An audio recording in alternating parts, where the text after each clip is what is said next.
One of the most influential space pioneers never even wore a spacesuit. Christopher Kraft kept his feet firmly on the ground and played an integral role in all things spaceflight. From the Mercury and Gemini missions that first sent Americans into space, to the Apollo missions that landed them on the moon, Kraft was a visionary, the nucleus of NASA. The agency's first mission control flight director, he led the design and implementation of the Manned Spacecraft Center, now Johnson Space Center. He later became director of JSC. At age 95, he still lives in Clear Lake, proud of his role in space history. I was privileged to be in that position.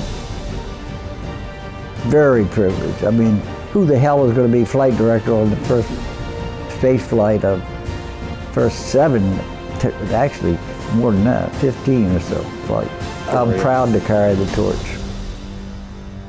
We have now moved to a different area of the Christopher Kraft Mission Control Center. This one is staffed 24 hours a day. Those workers are in charge of all actions of the International Space Station. It's just one example of how the work here at Johnson Space Center never stopped. Our Keith Garvin now with what Houston was like after splashdown. July 24th, 1969. Neil Armstrong, Buzz Aldrin, and Michael Collins returned to Earth with the splash heard round the world. America's heroes were back. And while NASA continued with a regimented post-lunar landing protocol, the Apollo 11 astronauts got a taste of their stardom, which included some high-profile visits while they were in quarantine. Neil, Buzz, and Mike, I want you to know that I think I'm the luckiest man in the world.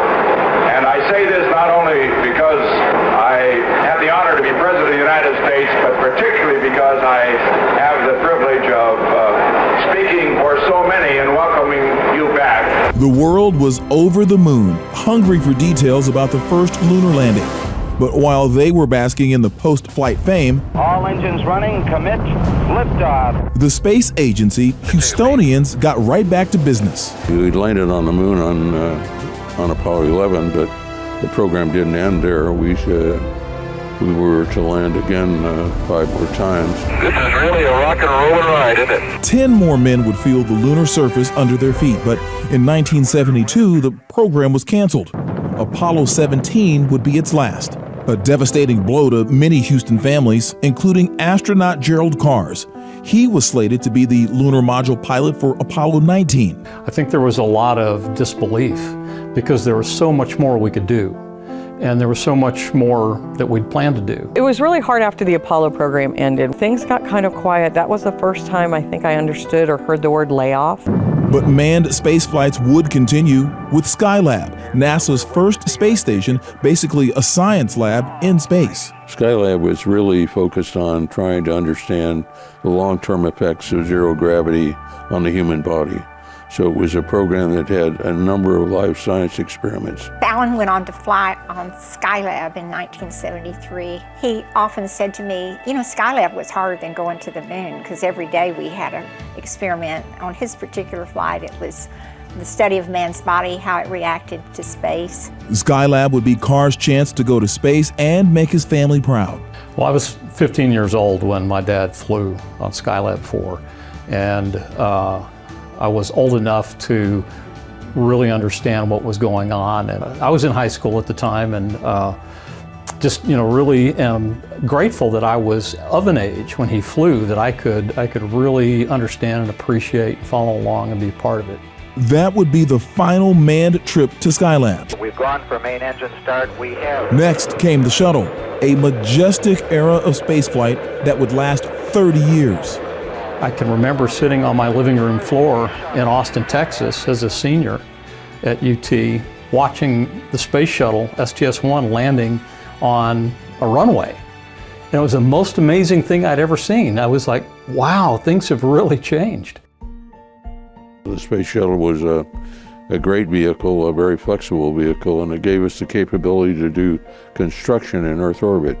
And with the space shuttle, we were actually able to build the International Space Station. The shuttle program would get people excited about space again, but it introduced a new generation to the heartbreak a space disaster could bring. This is Mission Control Houston. We have no additional word at this time. Nancy and I are pained to the core by the tragedy of the Shuttle Challenger. We know we share this pain with all of the people of our country.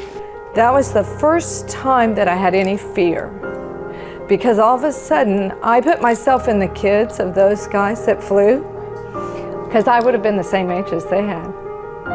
That if something had happened to Dad on that flight, and I thought, what a horrible feeling. And that was actually the first time ever that I had ever any fear that something might happen and he might not come back. It would be more than 2 years before another shuttle mission, but when it was back, it was back. 5, 4, flying dozens of missions from the late 80s to the early 2000s.